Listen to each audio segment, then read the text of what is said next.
Welcome to another edition of the Dogger Pass podcast. This for UFC Vegas 46. I'm Paul Shaughnessy, joined by the power of Zoom by Cody Saftic. Welcome to 2022. Hope everyone enjoyed the break. I was a little hurt off after the laser-guided heat-seeking missile did not land. Christmas. It imploded heading into the year, and I was ready for a break, and then a month goes by. And, we're going to break down this card. It's not a great card. In fairness to them, they have done a lot to try to, salvage it. There's just been people dropping off left, right, and center. But, next we're building up to next week, as you said to me before we got on the line here. And not only that, because of the extended break, people have been like, I'm going to get caught up on my tape study and, get ahead of the curve. So this card has been steamed to either exactly where it should be, or in a couple cases, a little too much juice on it. But in terms of finding those big, juicy plus money underdog spots, maybe this is not the card for it. And quite frankly, it was 15 fights a week ago. Now it's down to 11 fights, hearing that it probably be 10 fights by the end of the night. So yeah, who knows? However, Paul, it is the first card of 2022, and we want to start the year off on the right foot. So, my friend, hopefully we can get some winning picks, salvage this card, and we'll use it as a little bit of an appetizer for next week's offer. Before we get into it, if you're just stopping by for the first time, sub to the channel, Mayo Media Network. That helps us out, helps out the algorithm. We bring you guys picks every single week for free. So it's the small things that you can do to help us out, and leave an Apple review. I mean, that's the boss man, Pat Mayo, who's on the sticks this week. He says, tell the people to leave an Apple review. So, on Spotify and all of the places, anywhere that you download podcasts, if you can do a review, get her done. Helps us out. We'll never ask for anything really from you. And besides these types of things, these things is what, helps move the chains as we go week by week. All lines are brought to you by DraftKings Sportsbook. There's a little promo they'll drop a little bit later on in the show, so be on the lookout for that for new customers, particularly New York just legalized it recently. So good times had by all. DraftKings Sportsbook is the provider, as I said, of all of the lines. So let's get into the main event of the night. We've got Giga Chikadze taking on Calvin Kattar, minus 235 Chikadze, plus 190 Kattar. This line, I made these books or these boards super early. Actually, obviously, I was anticipating UFC starting back up, and they have not moved this line. They are happy with how they have set it. Win probability, basically what they're saying here is a 65-ish, 70-ish% for Giga Chikadze. Went back and watched the Kattar fight versus Max Holloway. Went back and watched Giga versus Barboza. And I've always been kind of low on Giga Chikadze, but I think the line is close to accurate. I'm just not willing to step in at minus 235. If this fight takes place at kicking range, you got to imagine that Calvin Kattar is going to get torn up completely.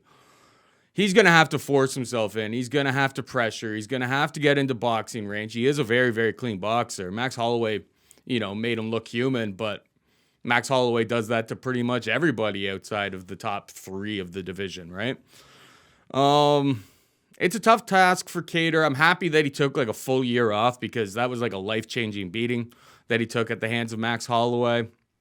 If I had to bet a side in this fight, I would lean towards the Kattar fight. Maybe he's worked on some wrestling. Maybe he can take this fight to the mat. We don't really know what Giga can do down there, but I think it's closely lined. I think there's a reason why they've, pretty much every single book across the board is held pretty firm on this line, and I see a lot of people talking about value on Kattar, and it's they're not budging, and I think it's for good reason. I think it's probably about right, maybe slight action on, or slight value on the dog, but not a fight that I really, really want to get invested in. What about you?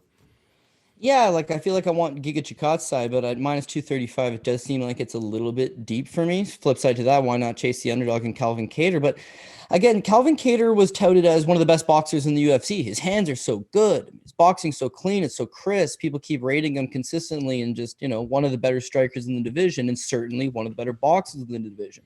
When you look at the guys he's fought, though, right? Dan Igue's 5'7", 71 inch reach, short little guy, right? Jeremy Stevens, apparently he's 5'9", which I disagree with, but all the same, Jeremy Stevens 5'9" on a good day, and certainly at best. Ricardo Lamas, 5'8", Chris Fishgold, 5'8", Shane Burgos, who he had troubles with, 5'11". Maybe that'd be considered a taller guy for sure. But it seems like he struggles when he's taking on these longer guys. Max Holloway doesn't have a huge reach on him, and he fights like a long opponent. And certainly in the Magomed Sharapov fight as well, the first 2 rounds when he's fighting at his best, he controls the range so well that even though you got some great boxer in Calvin Kattar, he's just not able to catch him. He's not able to close that gap. He needs to rely on tiring these guys out. And I think the same thing is going to happen here against Giga Chikadze. I mean, his striking is just so clean. His kickboxing is so clean. But beyond that, he's really good at using his kicks to dictate the range. Now, of course, everybody and their mother has questioned, is this guy for real? He fought such soft opposition when he came to the UFC. Then when he came to the UFC, it was a strange run, man. Brandon Davis split decision, right? Mm-hmm. Jamal Emmers fight. Emmers could have won that fight and fought the worst game plan known to man. Like, it's not looking good. Goes the distance with Erwin Rivera. Okay, that's a bottom end guy. Omar Morales fight. That's where the turnaround for me starts, right? Does he have questionable cardio? He beats guys so early. The Omar Morales fight in the 3rd round, he drops Morales twice. Cardio looked clean. Quick win over Jamie Simmons expected. Quick win over Cub Swanson not expected, but you didn't get to see his gas tank in play. And then that fight with Edson Barbosa, again, the 3rd round, Giga's output looks pretty good. He looks pretty solid. If cardio is a not issue, because this is his first 5-round fight, if it's not an issue and this thing remains a striking battle, you got to favor Giga Chikadze. Now, what's his biggest kryptonite? Probably his takedown defense, right? But Calvin Kattar has got 1 takedown in the last 4 years in the UFC. Not likely the guy that's going to go out there and wrestle him.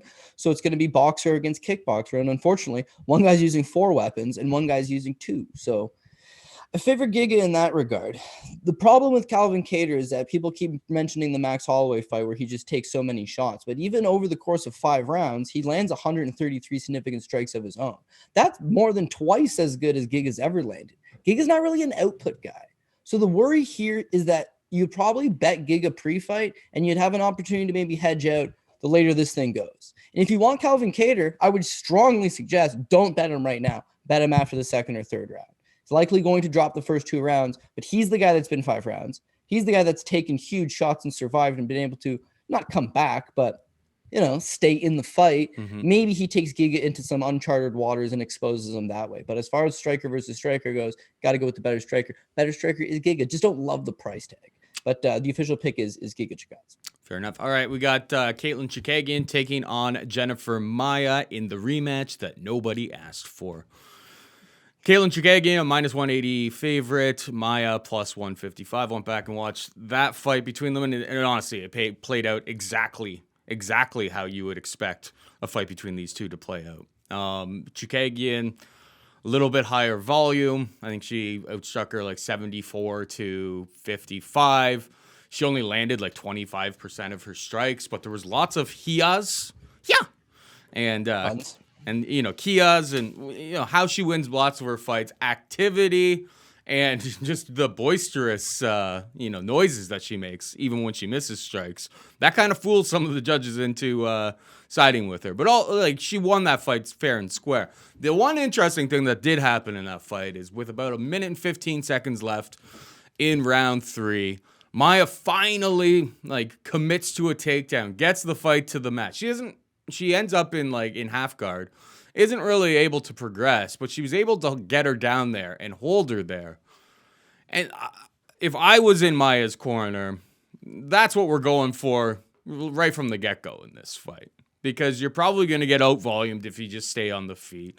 Chookagian's got like a 5-inch reach advantage. She's, and her volume and output, just every single fight is always like that. You got to mix in those takedowns early and often. The whole way that fight plays out changes if Maia gets a takedown in the first minute and a half.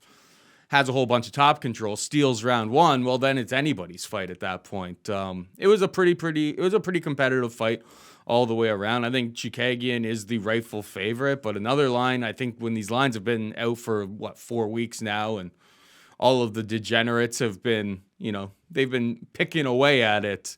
Minus 180, plus 155 sounds about right to me. I'll go to Chookagian and say the exact same thing plays out as we had seen before, because I can't really trust Maia to go in there and secure takedowns early and often. What about you?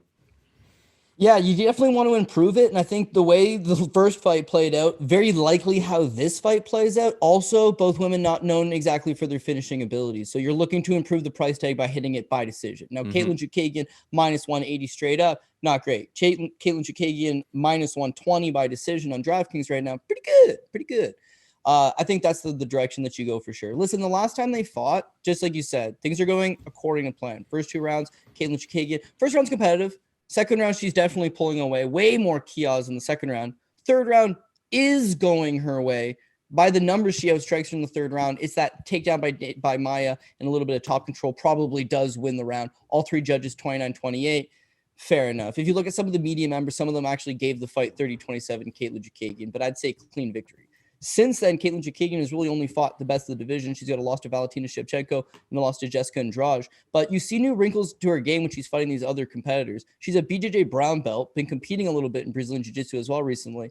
And her ground game's way better than it was in that first fight. So the only worry, because you're 100% right, if you're Maia, why not go in and just wrestle this fight? Well, 2 concerns.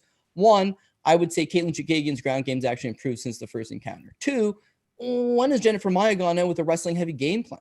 Now, this is a girl that scored 1 singular takedown over Valentina Shevchenko and had a little bit of top control in that fight as well. But people all of a sudden thought she was Jordan Burroughs and that she'd be able to replicate it. Just not the case. In the Jessica Eye fight, you see she is who she is. She's slow. She's plodding. She comes forward. I thought Jessica Eye largely did beat her to the punch in that fight and then had the takedowns. It was the big moments, like she'd be losing 4 minutes of the round. And then I think it was an accidental head clash, right? Splits Jessica Eye's head open.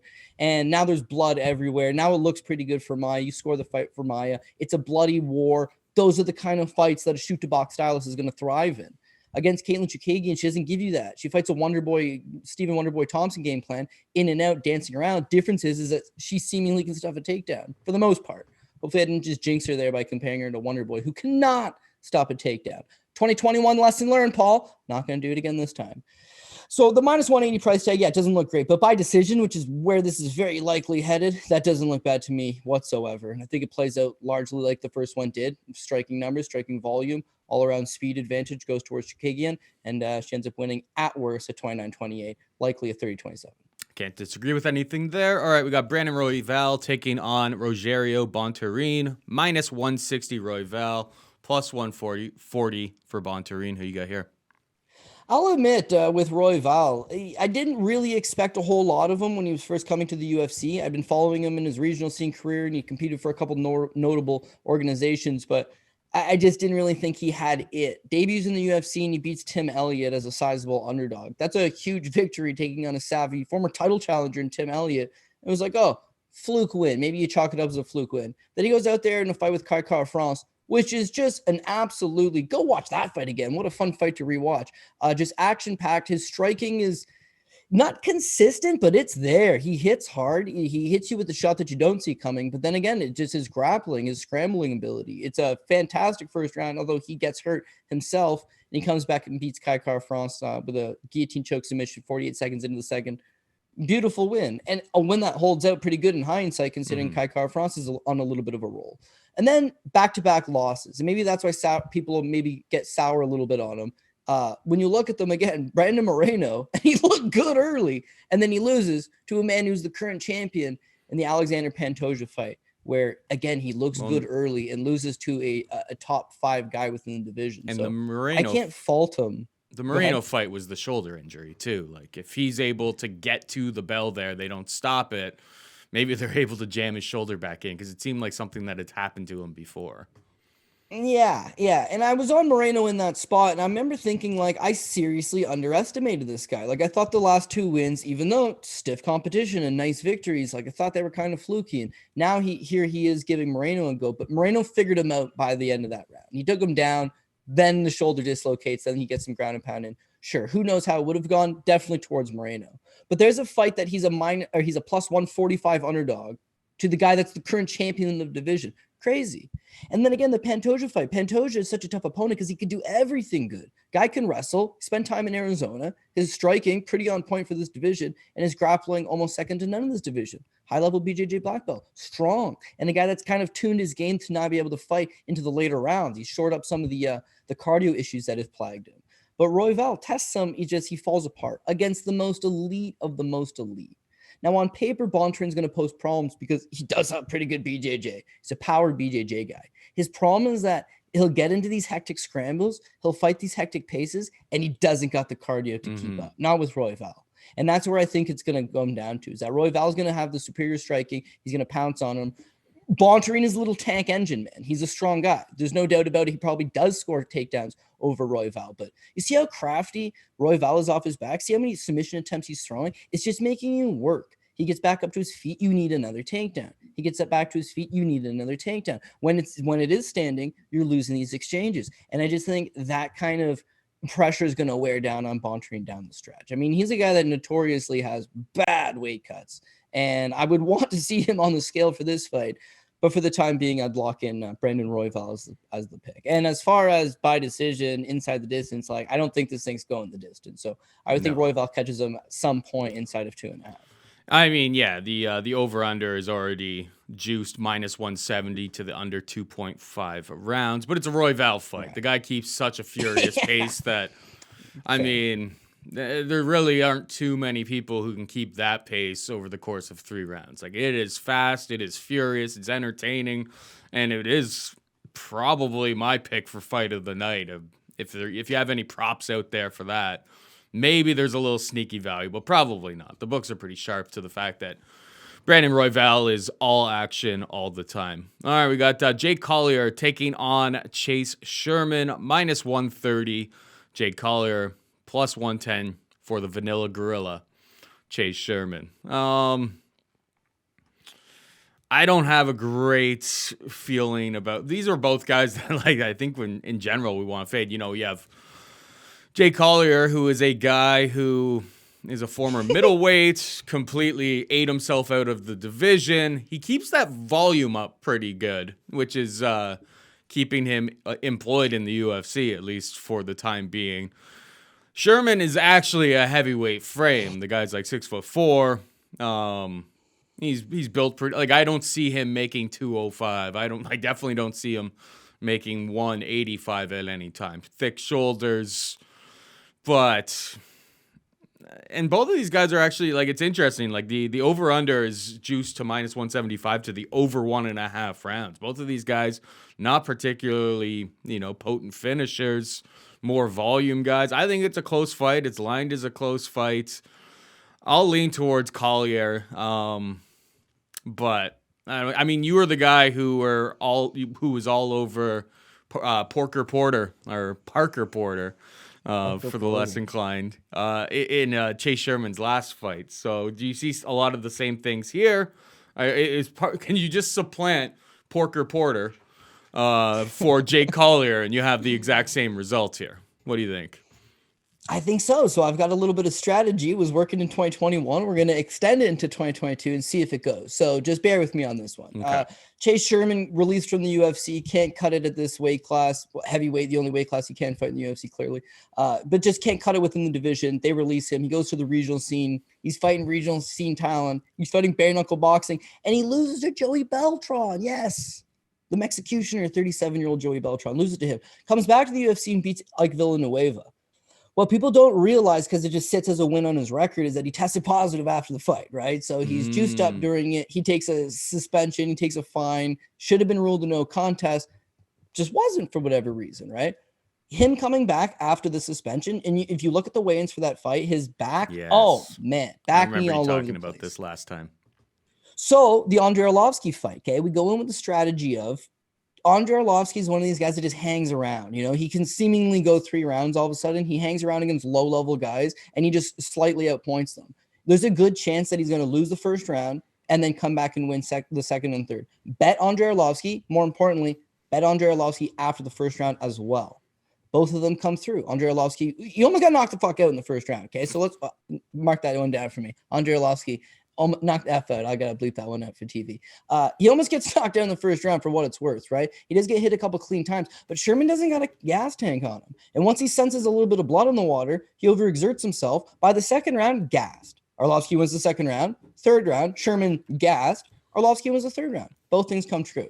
So we go in with the exact same strategy before the Parker Porter fight, right? Parker Porter's kind of durable, and he showed in his last fight, at least with Parisian, that he can throw over 100 significant strikes, which means something at heavyweight. This guy just hangs around long enough, he'll be live.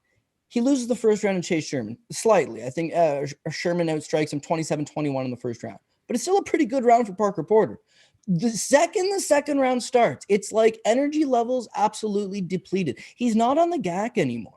He's not on the good stuff anymore, Paul. He got about 6 minutes in him, and then he completely gasses out. And even middling heavyweights, like Parker Porter, and Andrei Arlovsky's a legend, but, skill set-wise, middling heavyweight, all they got to do is just hang around, and then they'll outstrike him down the stretch. It's what keeps happening. So a matchup with Jake Collier is actually a nightmare type of matchup, because that's what Collier does, man. Is he really a heavyweight? No, but he certainly looks the part right now. I mean, he's 265 pounds. He's a big, thick boy, right? But beyond that is that he's shown that he's got an ability to throw significant strikes, to throw volume, to fight 3 rounds. His last fight against Carlos Felipe, he outstruck Felipe 130-94. I thought now, most people actually cried. Yeah, right. Most people cried robbery. I happen to have Felipe, so I zipped my mouth shut. But a good performance, dude. And then the fight prior to that against John Vellante, low-level guy, sure. Again, 123 significant strikes put up, just boxes him up, beats him up pretty handedly. This one screams the exact same thing. So I got Jake Collier. And beyond that, I think there's an opportunity to bet him after the first round. And our worst case here is that Sherman does happen. It's heavyweights and it's MMA. Sherman catches Collier in the first round and knocks him out. That's our worst case. Well, then we didn't make that second bet, right? We didn't see the first round through. If the first round, we see it through, and even if Sherman looks good, it'd be good. Perfect. Give me a plus money line on it. Give me a plus money line after the first round. But just in case we win that first round and you never see that line ever again, I'll take this this current value of minus 130. It's currently right, minus 135. Yeah, minus 130 is what DraftKings has got it currently listed as. So it's heavyweights and it's low-level heavyweights, but there's a pattern here with Chase Sherman, and I think we stick on the exact same thing. And in live markets, but pay attention to, right now I see Collier by decision is plus 150. In live markets, if they're offering you, by decision props and so on and so forth after round 1, pay attention to what this was lined beforehand, because you may actually get a better line after round 1 on something like that.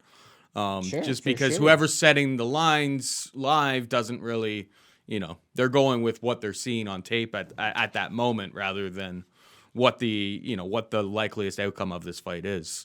So it sounds like we're on. Oh, sorry. Yeah. So I was just going to say that's a great point as well, is that Chase Sherman's last 2 fights, he's been hit a lot and he's tired out, but he hasn't been knocked out. Flip side, Jake Collier was fighting John Vellante. Hit him 123 times, couldn't put him away. Not really, but he is a former middleweight. Not the biggest power puncher at heavyweight either.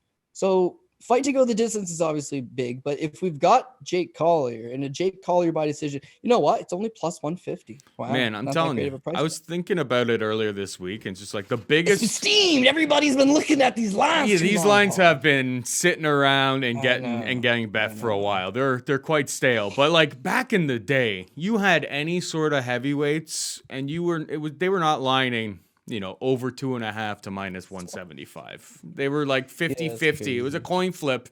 And it was on the better to be able to be Arlovsky doesn't finish a sandwich when he fights. So, bet the over in this spot. They're getting a lot better. I'll tell you that much, of knowing which heavyweights are not the finishers. And these 2 guys clearly are not.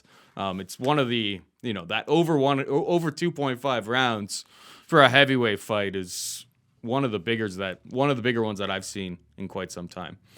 All right, next up, hopefully this fight still happens. We got Joanderson Brito taking on Cody's boy, Bill Algeo, minus 135 Brito, plus 115 Algeo. Brito's corner tested positive for coronavirus, so apparently as of right now, fight is still on, but they're going to retest the guys over the course of the week, and we'll see how it shakes out. What's your take on this one here, Code? Yeah, so Bill Algeo is my boy, but temporarily I think I'm going to have to put it on pause here. He seriously let me down his last time out against Ricardo Ramos.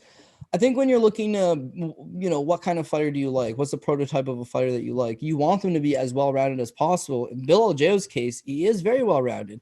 He only wrestled at like a high school level, but there is some offensive wrestling to his game. BJJ black belt, some pretty good grappling. Pace for days. Durability on key. Guy can take a punch. Submission defense is good. And as well as his kickboxing game, well-rounded, right? Long, lengthy guy, can stay to the outside, can use kicks.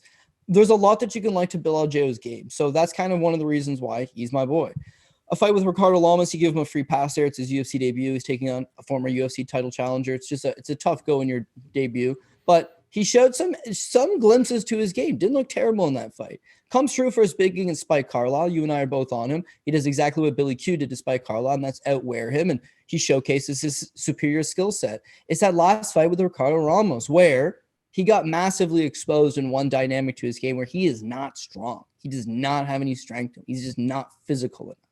Now, did he beat Spike Carlisle and Yeah, right, by Ramos. And like the most just bum takedowns, man. Bum takedowns. Now, I didn't mention he wrestled in high school a long time ago. And offensively, he's got some okay takedowns. Defensively, he just doesn't got the chops. Now, the problem when you're a BJJ black belt and you like throwing up submissions off your back and you've got infinite cardio so you can just keep scrambling and doing your thing is that you're not working on your takedown defense. You're just allowing it to happen. You're accepting it. And as you move up the rank in the UFC, you're taking on guys that have good top control, guys that are also BJJ black belts, guys that'll just nullify your game and win the round because they are on top of you and they completed the takedown. That's how it starts to work as you move up. And to me, just got seriously exposed in that last fight against Ricardo Ramos. So now a prospective matchup with Joanderson Brito again. It's like, okay, well, you know what? Bill can strike and Bill's got decent grappling and Bill's got pace for days. He's also got the UFC experience. So technically, he's the more seasoned of the two guys. He's been here before. Okay, yeah, he's live. He's a live underdog. I just see it going similar in that Joanderson Brito is going to have the heavier strikes. He's going to back him up. He's going to land the more eye-catching shots. And then beyond that, if he wants this fight to the ground, he'll be able to take it down. He looked pretty good on the Contender Series. I'm not going to say great. Like, there are some limitations to his game before a technical foul due to eye poke calls an end to it. But he's up 2 rounds anyways. Likely probably going to win this third, even though he's starting to tire a little bit. So there is going to be an opportunity for Bill to take advantage late. Again, if you're a Bill Algeo supporter, I would suggest highly to bet this guy in the live market after he drops a round or two and hope that he's able to rally. But Anderson Brito, he's only 26 years old. He doesn't figure to be making any regression to his game. He just figures to be getting better and better and better. I mean, he's got a good submission game. He's got a good striking game. But everything he does is predicated on power and strength. And that's something that Bill figures to struggle mightily against again. So I would have to say Joanderson Brito. Hate turning my back on Bill Algeo. I want to see weigh-ins. I want to see as much, information as I can leading up, but the pre-fight pick here is going to have to be Brito. Yeah, I'm with you. I'm going to go with Brito as well, just obviously the takedowns. And the problem with Algeo, too, in terms of betting him live, like, there has to be a super, super high pace in that round one, because whether you like it or not, if Brito is able to secure takedowns the first 2 rounds, win it that way, like, Algeo doesn't have too much finishing ability. So it's a pretty tough, it's your classic 29-28, even the guys like flailing and falling apart down the stretch, but still gets the decision, because I haven't seen it from Bill Algeo that he's able to, really, really hurt guys all that much. So I think Brito, if he fights, probably makes a pretty good DraftKings play as well. If you think that he's going to secure takedowns, get a lot of top control, yeah, those pay the bills. So I don't have the pricing in front of me right this second, but somebody I'll be targeting, and hopefully they're relatively low owned. And with a card with only 11 fights, maybe Brito's not the most owned guy. All right, let's move on down. We've got Joseph Holmes taking on Jamie Pickett, -140 Holmes, +120 Pickett. Holmes rewatch his fight against Shante Barnes, and he's really green. He's really, really green. Like the Shante Barnes guy, I believe he was like pretty short notice coming into that spot for the Contender Series. Round 1 was pretty competitive. There was a massive size disparity between the two of them. Holmes is very, very long. He loads up his kicks quite a bit. It seems like they're basically telegraphed. And for his frame, he's super, super tall for middleweight, but I'm not sure he's really like too strong. And I think that's where he could end up in a little bit of trouble against Jamie Pickett. Pickett, really, really hard to knock out. Obviously, Jordan, what's his face? Jordan Wright was able to put him away. That was just I rewatched that one this morning, just like, all right, what's worst case scenario here? And it was just Jordan Wright going into full YOLO mode and was able to get him out. Which he does. And if you were, if Pickett survives another minute there, he probably ends up winning the fight because Wright would have completely fell apart. But that's the game we play when you put people in their underwear and get them to fight for money. I'm leaning towards Pickett here as an underdog. +120 is the price to pay. Just way more experience. I know Joseph Holmes training with James Krause and all of them. He'll probably come in with a pretty decent game plan. But I didn't see against Shante Barnes. I didn't see great takedown ability. There was a lot of cage control. Seems very, very green. The striking is long, but I don't know if it's all that potent. And I think there's going to be a strength disparity when they get up against the cage. Pickett, which he showed against Laureano Staropoli, pretty strong in those up against the cage clinch positions. That's kind of how he, turned that fight around and ended up winning, which was a super, super close fight between the two of them. Don't get me wrong. But I'm going to lean towards Pickett, more experience, and I'm holding my breath on Holmes here. What about you? Yeah, that's my problem is that with Joseph Holmes, he did not look good against Shante Barnes in the slightest bit. We knew going in that he was a good striker, apparently. He's at a James Krause's camp, so he'd have a good game plan. But yeah, and he's known to be an okay grappler as well. The biggest thing about him is dude's 6'4" with an 80-inch reach at 185 pounds. So it's pretty unheard of. And if these guys are allowed to operate from the outside and strike, that's when they're going to be at their best. That's when they're going to be most comfortable. Shante Barnes didn't really allow him to do that. He pressed the action on him. And to be honest, Shante Barnes probably wins the first round. So this is a disastrous start for Holmes, who shows off decent cardio. And you see once he starts to click with his combinations, once he gets his striking going, yeah, okay, there's a little bit of substance to his game. The UFC's not interested because, quite frankly, it was a pretty ugly first round. Second round, he comes back, but you nailed it 100% when you just said he's too green. So they do not sign him off the Contender Series. He takes a fight literally 1 month later against Jonathan Patty, who's a Contender Series veteran as well. Actually, once upon a time, fought Jamie Pickett on the Contender Series. It was Pickett's one win because he's 1-2 in the Contender Series. So they do have a little bit of a common opponent type stuff here. But again, in that fight, Patty doesn't try to get the grappling going right away. He allows him to set up shop from the outside and gets knocked out. So from what I've seen with Jamie Pickett, see, his advantage is that he's 6'2" with an 80-inch reach. Mm-hmm. He got like super long arms, man. And he likes to stay to the outside, and he likes to allow his opponents to come forward. He tries to counterpunch on them, tries to dictate that pace. Against Barnes, I just don't think he's going to be able to.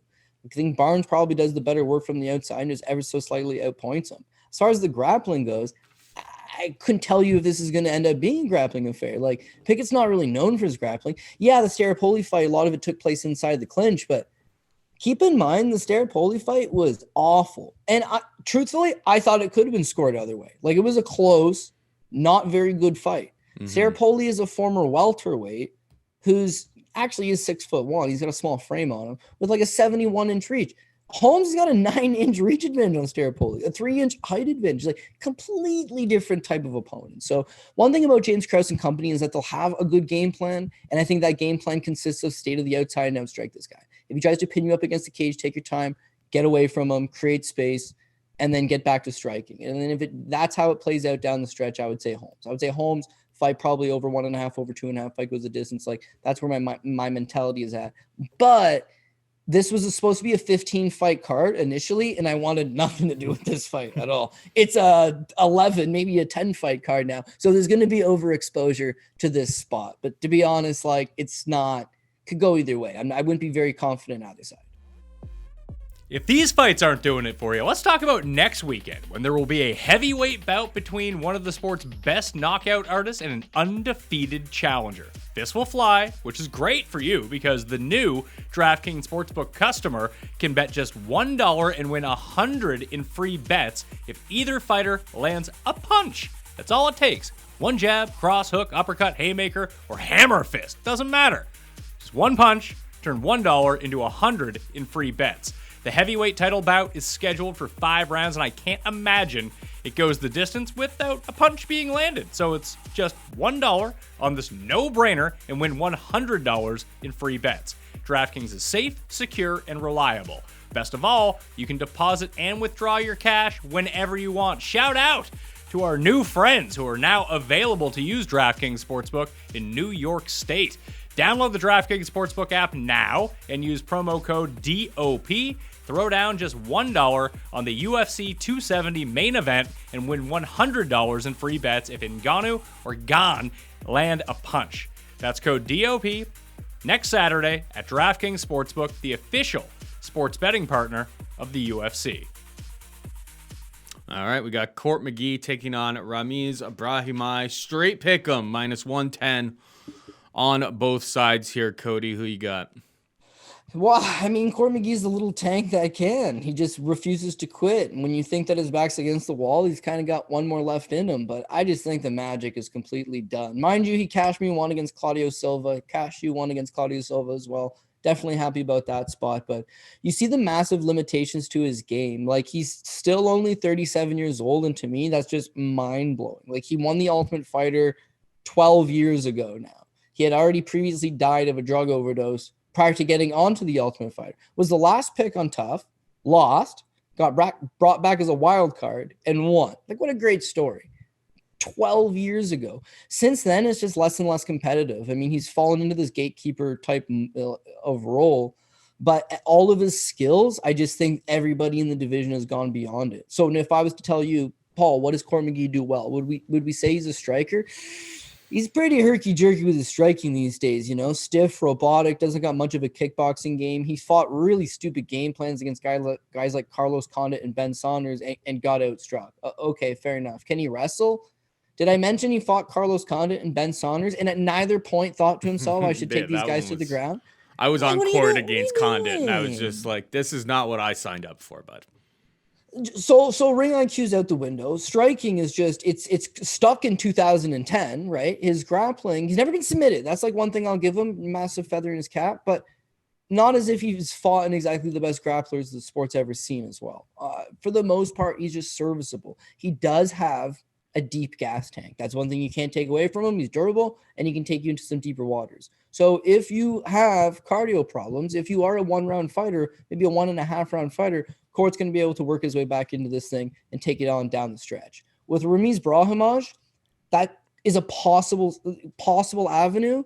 He's got 9 submission victories. 8 of them are inside the first round. So does that scream, you know, I'm a cardio machine? Good. However, I'm going to give him the benefit of the doubt. I don't think he's got cardio issues. I think in his debut against Max Griffin, he just wasn't able to get his wrestling going and now has to strike with a guy exploded. who's very established in the division. And then his second time out, he just gets the fight to the ground right away and puts his IBJJF World Championship to good use. I think he won it as like a blue belt or something, but all the same, good grappling, puts it to good use, gets himself a submission victory. Against Court, he's the younger guy. Court's never been subbed. Just want to put that out there. Believe me, man. Believe me, I know. Because that's the one avenue. How does Brahimaj blow this thing for himself? He's the younger guy. He's the more athletic guy. He's got a speed advantage. I think his wrestling is going to be good enough to get Court down. And if he gets Court down, he's going to be able to set up shop on top. Problem is that he's used to getting these first round submissions. And against Court, he's going to need to ground him and hold him down for 3 full rounds. Yeah. At the very least, 2 full rounds. Court's not a finisher, right? Go up 2018 and just hold on for dear life at that point, because doesn't really matter what happens. Court's and I think that's what's going to happen. Unlikely to land a big bomb that's going to change things in round 3. If you remember the Sean Brady fight, Court McGee is just completely outclassed by a younger, more athletic, talented guy who's a good grappler and is able to take Court McGee down and neutralize him. And in the third round, it's Brady's debut, right? Brady's fighting in the UFC bright lights for the first time, and this is a walk in the park for Court McGee because he's been doing it for a decade, right? Brady tires out in the third and allows Court to work his way back and maybe even win the round. But Brady just knows, I'm up 2. I'm just going to like neutralize him and do the best to shut this round down. And that's all he does. Right? It was a good third round victory for Court McGee. It was not a third round victory. He may have diced out the third round at best, but he still loses a decision.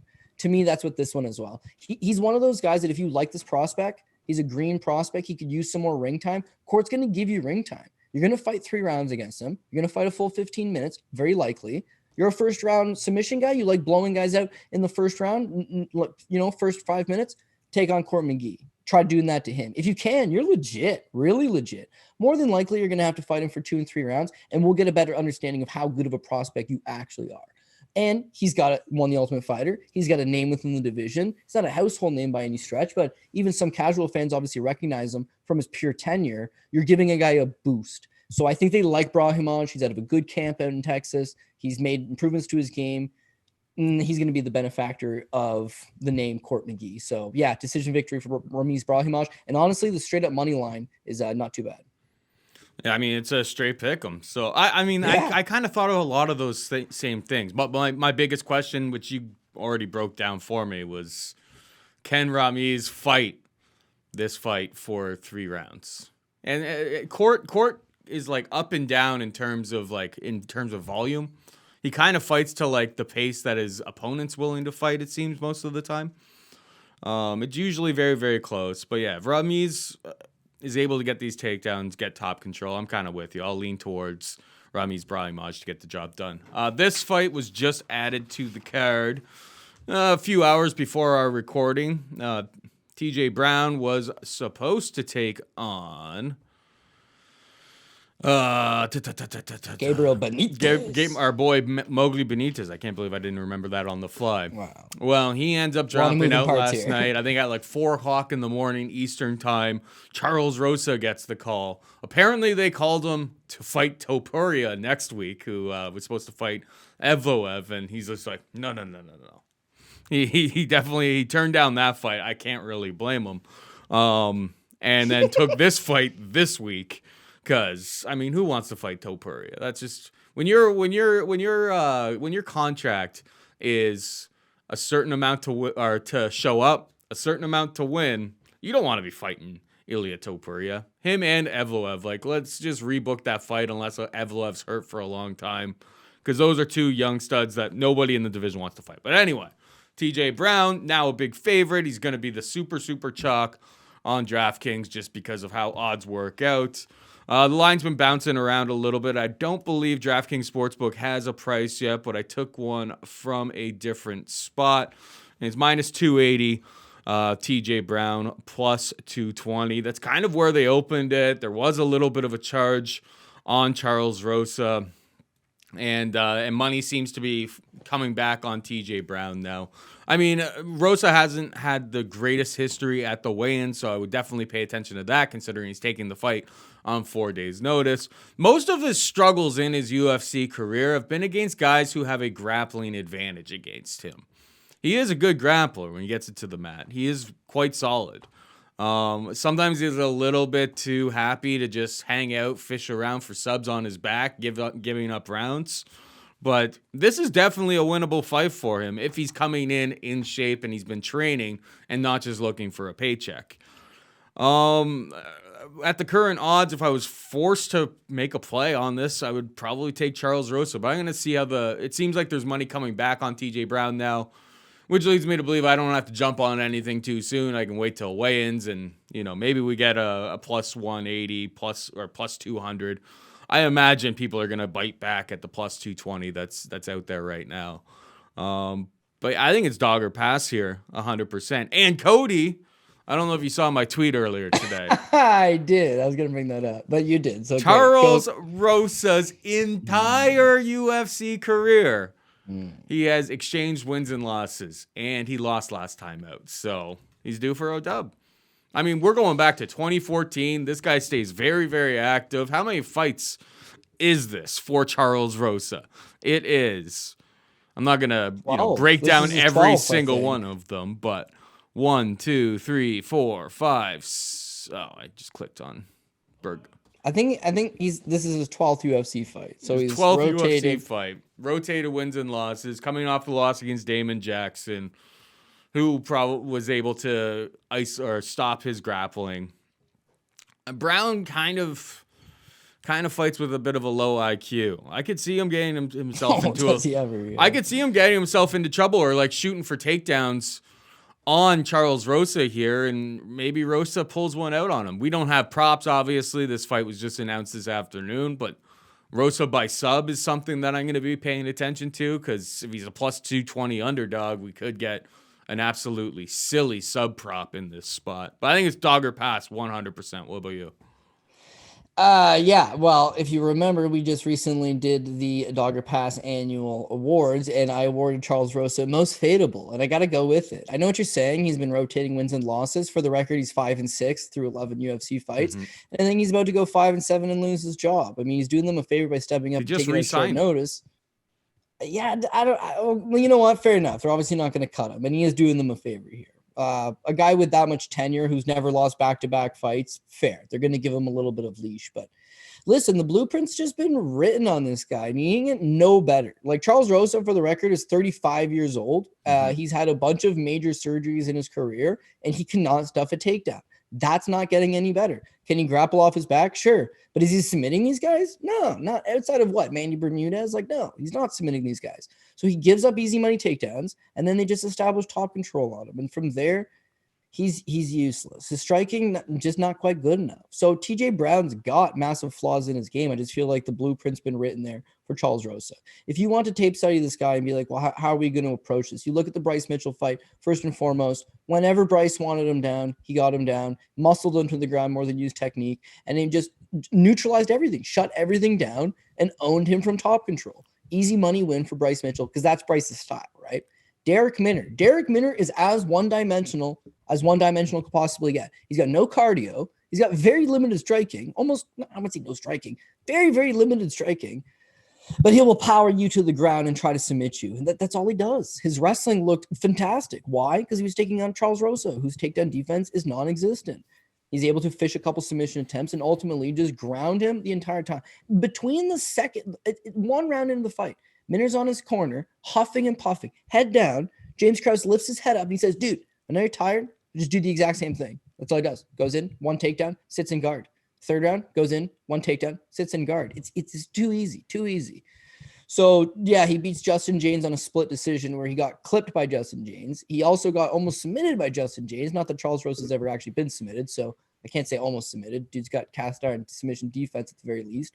But he just gets taken down and gets held down. So when you think about how does TJ Brown fight, very wild. Sometimes he wants to strike and it gets him into trouble, like the Danny Chavez fight. Sometimes he just wants to wrestle way too much, like the Jordan Griffin fight. Sometimes that little balance in between, the Kai Kamaka fight. I thought he lost, but split decision win for him. But he's struggling to figure out how to tie all of his skills together. So then now he's got a four day notice against an opponent that's not even remotely close to what he was getting ready for. Mowgli is a completely different fight. However, if you were his coaches, if they brought me in and they were like, what kind of trouble could we run into against Gabriel Mowgli Benitez? I'd be like, okay, well, he kicks unbelievably hard. Javier Mendez and AKA are really big on his striking skill set. And your guy's a little bit fragile. TJ Brown's fragile. That's one problem about him. Look at his career, okay? Lost to Shelby Graham, first round knockout. Lost to Bobby Taylor, first round knockout. Lost to Joey Miola, second round submission. Lost to Trey Ogden, first round submission. Lost to Cody Carrillo, who was 13-16 at the time. First round knockout. Loses to Jordan Griffin in his UFC debut. Second round submission after he completely gasses out. Homie is fragile. He's got durability issues. But you know what the benefit for him here is that Charles Rosa hasn't knocked anybody out in 8 years. In 11 UFC fights, not knocked anybody out. He's not a power puncher. No. So TJ not likely to get clipped. But against Mowgli Benitez, oh baby, you better watch yourself. Now, how do you watch yourself? By standing in front of him and exchanging? No, by going after the takedowns. I would think the game plan coming into a Mowgli Benitez fight would have been get in this guy's face, close the space, and try to get the fight to the ground and out grapple him. Take her into some deeper waters. I thought TJ Brown might be a little bit sus in the cardio department because, again, the UFC debut. But his last 2 fights have gone the distance. He pushes a bit of a pace. And listen, he's got the skills to go out there and apply those skills against Charles Rosa. The 2 issues that we're having is issue number 1, the streak, man. It's an 11-fight win-loss streak. That's got to be in your head a little bit. But beyond that is the minus 240. It's like everybody's thinking the same thing I'm thinking, that TJ goes out there, gets the easy money takedowns, sits up shop into guard. That is a minus 240 game plan, and that'll win. He'll look like a minus 500 if he fights the proper game plan. It's that TJ Brown, not exactly known for fighting the best game plan. It is a short notice, switch up an opponent and all that jazz. But I truthfully do believe that he's got the skills to do exactly what Derek Minner did, and that's what they're going to try to come out here and do. It all makes sense, but I don't know. Laying minus 280 on TJ Brown. It's too much. Risky biz, man. I would be careful in terms of your. I mean, you're not going to have too many options, but with your parlays, I would be careful with TJ Brown having him too far up the totem pole there.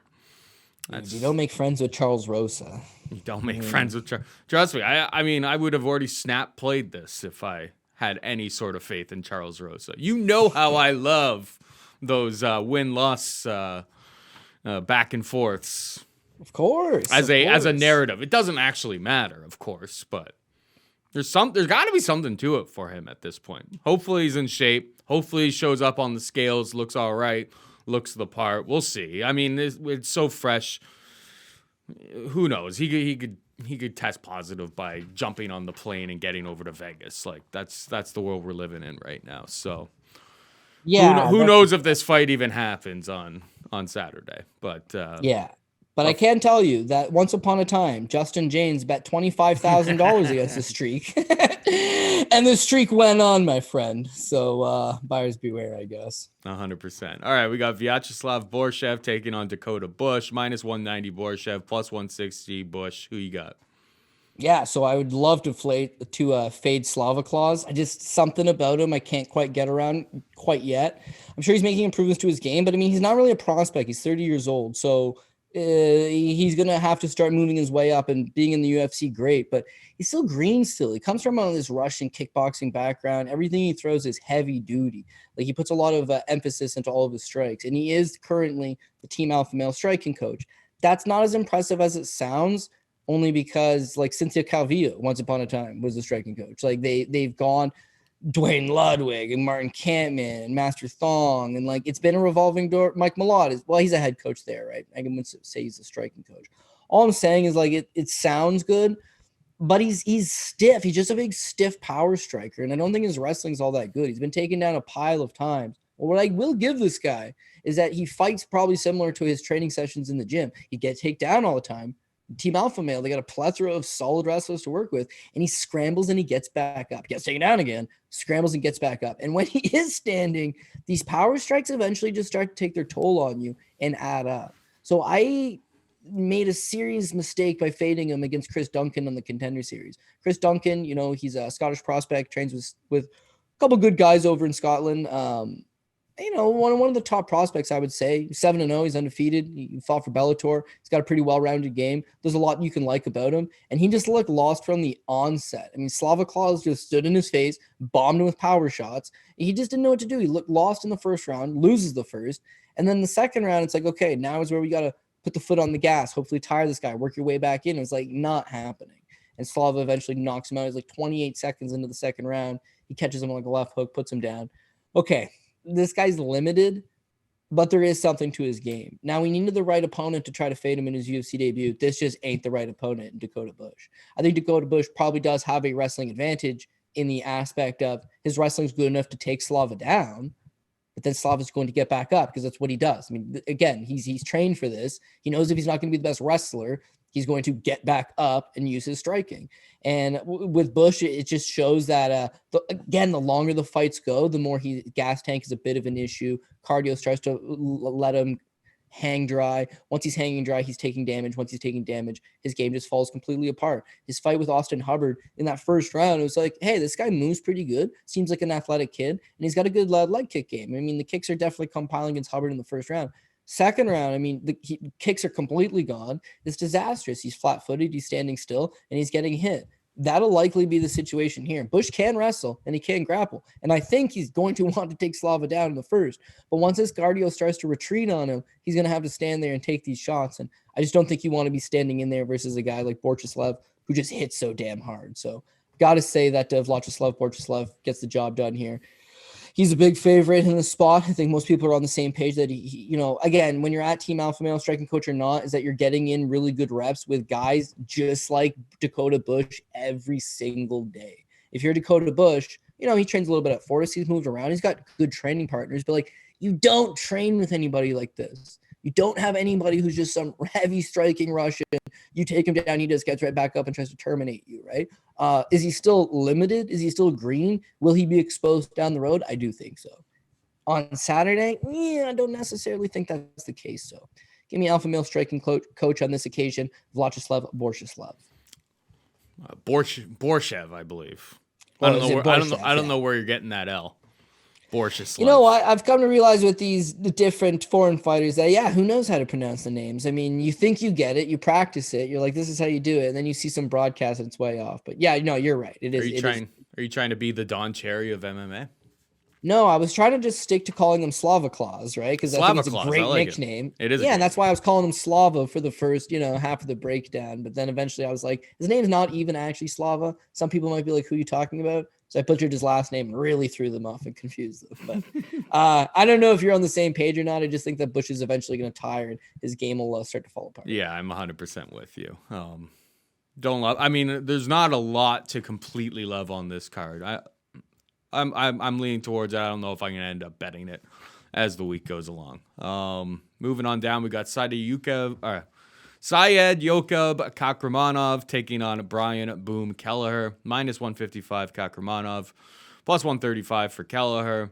I mean, Kakhramonov seems, we were kind of saying it when he was coming into the UFC.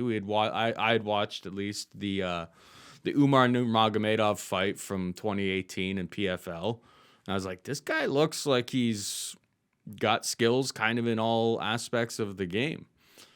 And then sure enough, shows up against Trevin Jones, really, really, really short notice, misses weight by like 3.5 pounds, which isn't great, but they kind of give him he was kind of saving the fight at that point.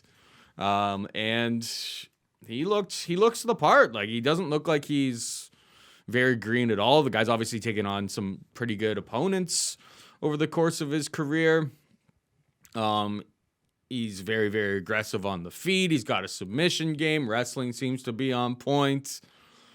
Kelleher, on the other hand, if you're Kakhramonov, what's the thing that you have to worry about the most here? Don't get your head stuck in a guillotine. That's the most potent way for Kelleher to put you away. But yeah, I saw from Kakhramonov in that fight against Trevin Jones that this guy's got 3-round cardio. He probably has 5-round cardio. I think he wins here, and I think minus 155 is a pretty fair price to pay. What about you?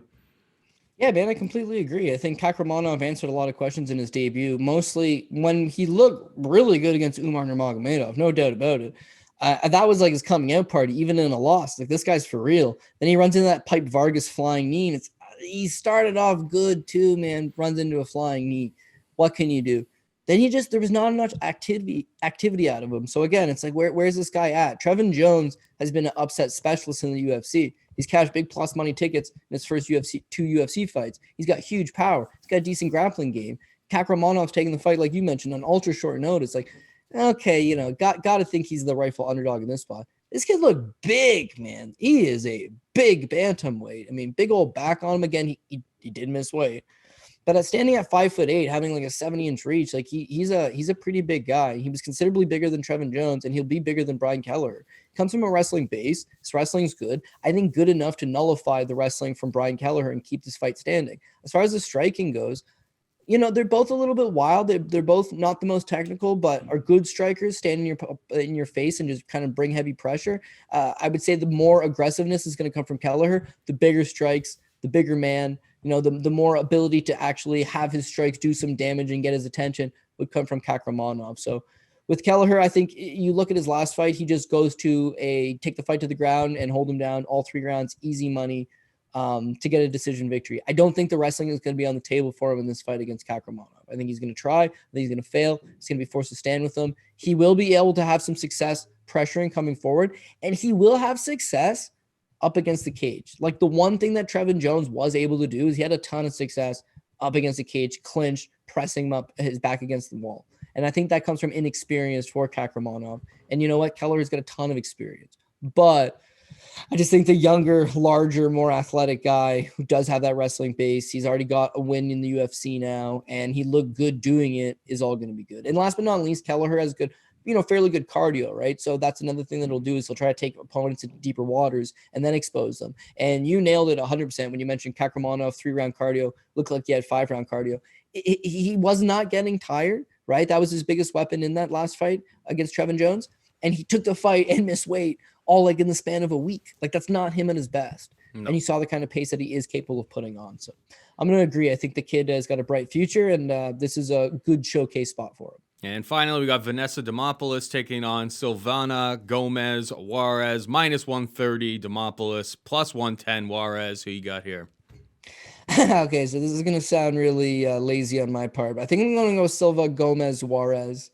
Are all the favorites going to hit on the very first card of the year, Paul? No, not likely. I am kind of firm in my ways that I think Giga Chikadze is going to win. Katlyn Chookagian is going to win. Brandon Royval is going to win. Jake Collier, Joanderson, Brito, Joseph Holmes. Ramiz Brahimaj is technically being called an underdog, so Brahimaj is an underdog. You like Charles Brown, but I don't. I'm not. I don't like Charles Rosa. I just don't Kelleher. like TJ Brown at -280. Yeah, fair. Okay, if someone put you on the spot and said best underdog of the card, would you say it's Charles Rosa? To this point, I would say it's maybe the guy I just trashed and Brian Kelleher. I didn't trash him. Maybe Pickett. I was not disrespectful. Yeah, right. Maybe Jamie Pickett +120. Like I suppose so. It's ugly. It's an really ugly card. Yeah, you nailed it, dude. The lines have been out for a while. People have steamed it. The lines are likely where they should be. The main event, Calvin Kattar at +190, it looks appealing. What I'd like to do is have my tickets in play until the main event, hedge out on the +190.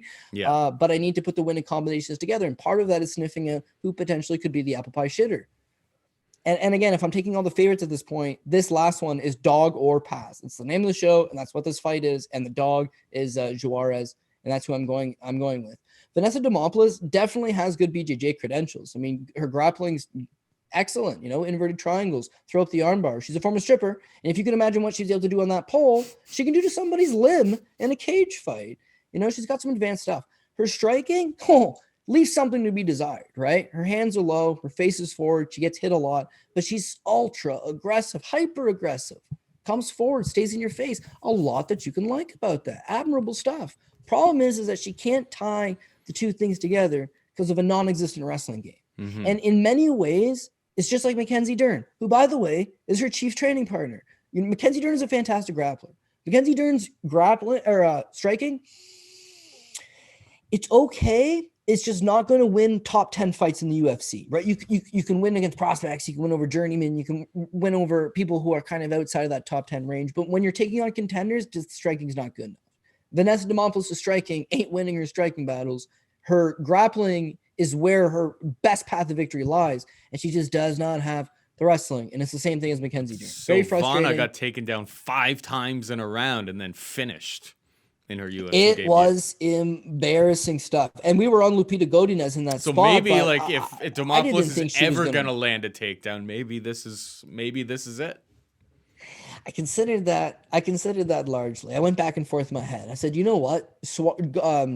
Juarez looked awful in that fight against Lupita Godinez, and 2 problems, right? 1, her takedown defense looked awful. 2, she backed straight up to the cage. Mm-hmm. Like she didn't try to move side to side. She didn't try to angle off. She moved straight back to the cage and allowed Lupita Godinez to pin her, take her down, easy money. Was she able to get up initially? Yes. Does that show something? Sure. But Lupita Godinez is relentless. The difference is Lupita Godinez has proven that she is a wrestler. She couldn't take down Luana Carolina. That was some bum stuff, but it's up a weight class on short notice against an opponent that had like a 6-inch height advantage on her. She just didn't make the adjustments, couldn't take her down. Against other competition, Lupita Godinez is actually a pretty decent wrestler in this division. She was able to consistently get takedowns. Would you think that Vanessa Demopoulous can consistently get the takedowns? I don't know. However, I will admit she probably only needs one. Like if she does get her to the ground, she's going to set up shop real fast and she's going to be extremely dangerous. But in my mind, it's dog or pass because those are the ifs of how does Vanessa Demopoulous win this fight. The ifs for Juarez is that she does circle out and she's going to box her up. She's got better hands. She's a better striker. By the way, at women's 115 pounds, they don't get tired. Like she's going to be able to stay to the outside and just land the cleaner, more effective strikes. And just like Vanessa Demopoulous and all of her losses, her face gets busted up. She bleeds. Her mouth is open, and it doesn't look good. She's just coming forward and eating shots. Juarez could do all that to her. If the fight does hit the ground, Vanessa Demopoulous, sure. If, could go either side. One of them's got plus money. It's a coin flip, in my opinion.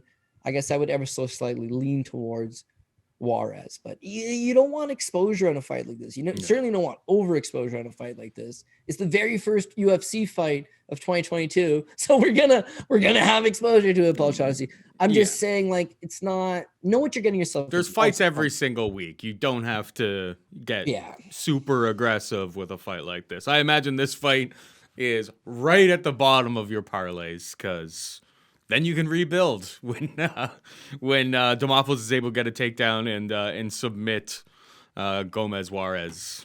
I mean, it's an ugly fight. Interestingly, the over/under for a women's strawweight fight -200 over 2.5 rounds, which is actually kind of surprising. But both of these girls, I think, are complete meltdown candidates at any given time. Demopoulous, in fairness, super durable over the course of her career. So she can take a shot. No about that. The finishing, the fear for finishing, I guess, has more to do with Gomez Juarez not being able to stop takedowns and getting subbed early and often by Demopoulous here. I'll go with you. I'll go with Gomez Juarez. There's no way I'm putting a cent of my hard-earned money on that. Particularly after the laser-guided heat-seeking missile flamed out. We gotta pick our spots. So the only two spots I'm gonna make bets on as soon as we get off here. Kakhramonov -155. It's the best price on the market right now. It's at DraftKings Sportsbook. And Jake Collier -130. That's what's going to be getting my money, and we'll see how the rest of the plays or how the rest of the week plays out. And as always, at Paul Shag on Twitter, I'll say what I'm on. Saturday morning, usually release my full card. We are just about out of time here, Cody. Before we go, hit him with the PRP. First PRP of the year. We're going to go with Giga Chikadze, Katlyn Chookagian, Brandon Royval, Jake Collier, Joanderson Brito, Joseph Holmes, Ramiz Brahimaj, TJ Brown, Viacheslav Borshevvs, Saidyokub, Kakhramonov, and Silvana Gomez Juarez. Paul is indeed right. Juarez will be ending up on the PRP official ticket.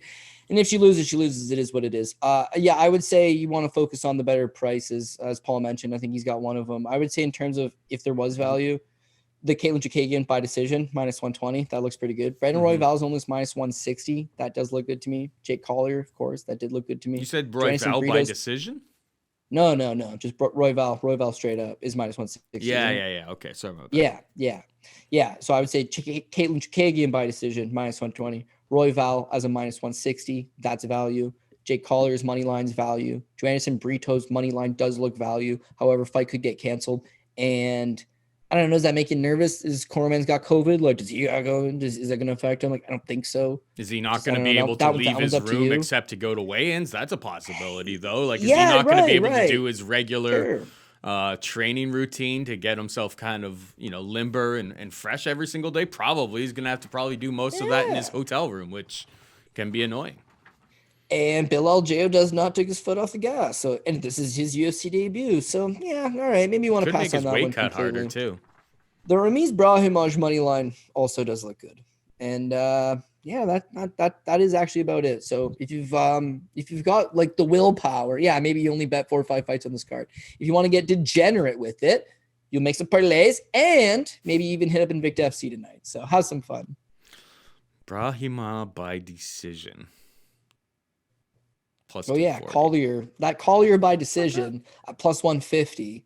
A lot of times people say, you don't got an underdog. You know what? why take an underdog when you can take a favorite by a prop and Mm-hmm. make him an underdog? No, yeah, I In mean, this case, yeah, that's if the you way to want do it in that a lot plus of money play, situations. if that's what you're chasing, Collier by decision. And honestly, dude, Katlyn Chookagian at minus 120, like, man, that just seems too good to be true. I'm walking into a trap of some I mean, we sort. watched that If fight. female Wonderboy I Thompson, think the way that if female Wonderboy Thompson screws me to start out the year, Paul, it ain't going to be a good sign. the way that Chookagian fight goes bad for that decision prop is if Maia secures takedowns early.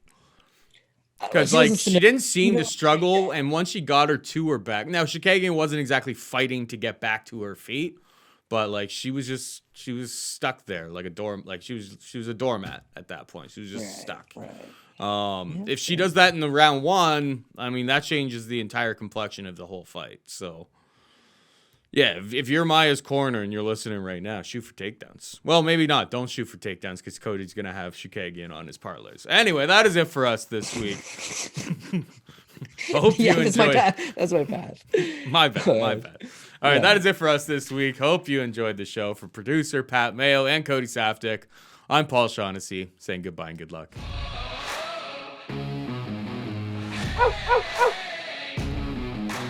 Oh.